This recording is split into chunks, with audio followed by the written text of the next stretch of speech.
It's 3:17 in the morning, and the hospital hallway is quiet in a way that doesn't feel peaceful. The lights are dim, the monitors hum softly, and you're standing at the nurse's station finishing charting on a patient you already checked on 3 times. You're exhausted, but your body won't relax yet. You walk past another room and glance in even though you know the patient is asleep. You check the IV pump. You straighten something that doesn't really need straightening. You pause for a moment and listen to the rhythm of someone breathing. And when your shift finally ends and you step outside into the early morning air, something strange happens. Instead of relief, you feel wired. Your mind keeps scanning. Did I chart that medication? Did that patient's oxygen dip again? Did I miss something? People sometimes think nurses are calm under pressure, that you're somehow built for chaos, that you just handle things better than most people. But what if that calm isn't really calm at all? What if it's something your brain learned to do in order to survive an environment where everything can change in seconds? Because the truth is, if you work in a hospital long enough, something subtle begins to happen inside your mind. And it's not what most people think. First, it's important to say this clearly. You are not broken. If you're a nurse and you've noticed that your brain feels different now, more alert, more protective of your energy, sometimes strangely tired in ways other people don't understand, that isn't weakness. It's adaptation. The human nervous system is incredibly good at learning environments. It studies patterns. It predicts danger. It quietly rewires itself so you can function in places where unpredictability is constant. And hospitals are exactly that kind of place. Most people go through their day assuming things will be normal. Conversations will be casual. Problems will be small. The worst thing that happens might be a bad meeting or traffic on the way home, but nurses live inside a different psychological landscape. You see the moments when normal life breaks. You see bodies struggling, families panicking, machines alarming. You see the fragile edge where things can change very quickly. And over time, your brain starts adjusting to that reality. The first shift happens with attention. When you work in a hospital, your brain learns to scan, not casually, constantly. You walk into a patient's room and within seconds you're noticing everything. Skin color, breathing rhythm, facial tension, the subtle change in how someone answers a question. To someone outside the profession, it might look like you're just checking in, but internally your brain is running quiet calculations. Is something wrong? Is something about to go wrong? Did something change? This kind of awareness is the nervous system learning to detect signals before they become emergencies. And the interesting thing is that this habit doesn't always stay at the hospital. You might notice it at a restaurant. A glass drops across the room and your head turns instantly. Someone coughs and you instinctively evaluate the sound.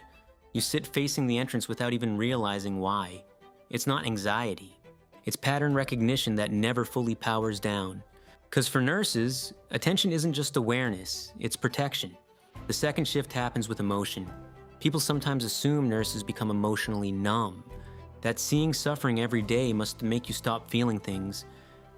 But the reality is more complex. In order to function in an environment where people are hurting, the brain learns how to regulate emotion quickly. You might comfort a family receiving terrible news. Then, minutes later, you're giving medication to another patient who needs you calm and steady. Then you're sharing a quick joke with a coworker in the hallway. To someone outside the profession, that emotional switching can seem strange, but the brain does something remarkable here. It creates compartments, not because you don't care, but because caring without boundaries would overwhelm the nervous system. Emotion is still there, it just moves differently. And sometimes when the shift finally ends and the hospital doors close behind you, those compartments open. You remember the patient who struggled to breathe, the family member who didn't want to leave the bedside, the moment something suddenly went wrong, not because you're weak, because you were strong long enough to hold those moments while they were happening. But here's the part nobody really talks about. Working in a hospital doesn't just change how you respond to stress, it changes how you see the world. When you spend enough time around illness and crisis, your sense of normal begins to shift. Small complaints outside the hospital can feel strangely distant. Someone getting angry about a slow coffee order might feel surreal when you just spent hours watching someone fight for their life. But something else happens too. Ordinary moments start to feel more meaningful. Sunlight during your drive home, a quiet room, a message from someone you care about.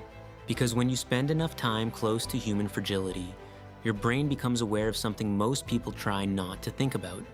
Life is delicate. And that awareness quietly reshapes your perspective. And this is where it gets interesting. Another psychological shift happens around control. Hospitals are unpredictable places. Patients crash, situations escalate, things change very quickly. So the brain begins creating structure wherever it can. You double-check medications, you mentally organize your shift before it even begins. You think through possibilities ahead of time. To someone else, it might look like overthinking, but psychologically it's something else. It's the brain creating predictability inside chaos. Preparation becomes emotional safety, because when things move fast, your mind wants to know it's ready, and over time that mindset can follow you outside the hospital. You plan things more carefully. You think through outcomes before they happen, not because you're pessimistic, but because your brain learned that preparation can change what happens next. And then slowly something even deeper forms: identity. Being a nurse isn't just something you do. It becomes part of who you are. You become someone people rely on, someone who stays calm when things go wrong, someone who helps when others don't know what to do. At first, that identity can feel empowering, but it can also create quiet pressure. Because when you're the one everyone depends on, it can feel unfamiliar to admit when you're tired, or overwhelmed, or carrying something heavy from the shift that just ended. Not intentionally, just gradually. Because when your brain associates your identity with responsibility, it can be hard to step outside that role. But identity doesn't stay the same forever. A nurse in their first year experiences the hospital very differently than someone who has worked there for 10.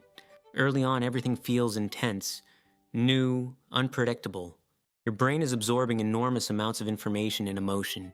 But with time, something shifts. The chaos becomes more familiar. Your reactions become steadier.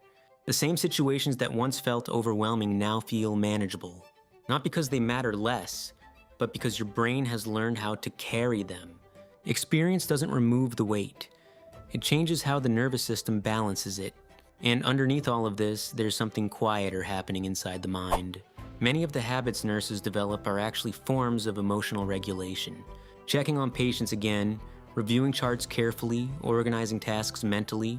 These behaviors give the brain something it desperately wants in chaotic environments. A sense of control. Control acts like an anchor. When things around you are uncertain, familiar routines stabilize the nervous system. They lower the noise. They tell your brain, you know how to handle this. It's similar to walking into a familiar room after a long day, or hearing the voice of an old friend. For nurses, that sense of stability often comes from vigilance, preparation, and quiet emotional strength. Not because you're built differently than everyone else, because your environment required it. And if you've ever wondered why your mind works the way it does now, why you notice things others miss, why certain moments stay with you long after your shift ends, it's not a flaw. It's the human brain doing what it was designed to do, adapting, protecting, learning how to stay steady in places where steadiness matters. And maybe this is the part that deserves to be said out loud. The mind that forms inside environments like hospitals is a very particular kind of mind. It learns to notice what others overlook. It learns to stay steady when things become chaotic.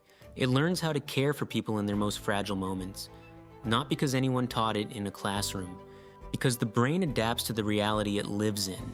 Over time, that adaptation becomes something deeper than a skill. It becomes part of who you are, the quiet awareness, the emotional depth, the ability to move through difficult moments without collapsing under them. From the outside, it might look like toughness, but psychologically, it's something more interesting than that. It's a brain that learned how to function inside complexity. And that's really what this channel is about. Alpha brain theory isn't about fixing people. It's about understanding how the human mind adapts to the environments we live in, the pressure, the responsibility, the roles we carry. Because when you start to understand the psychology behind these patterns, something subtle happens. You stop seeing behaviors as flaws, and you start seeing them as evidence of how remarkably adaptable the human brain actually is. And sometimes simply understanding that is enough to feel a little more at peace with the mind you have.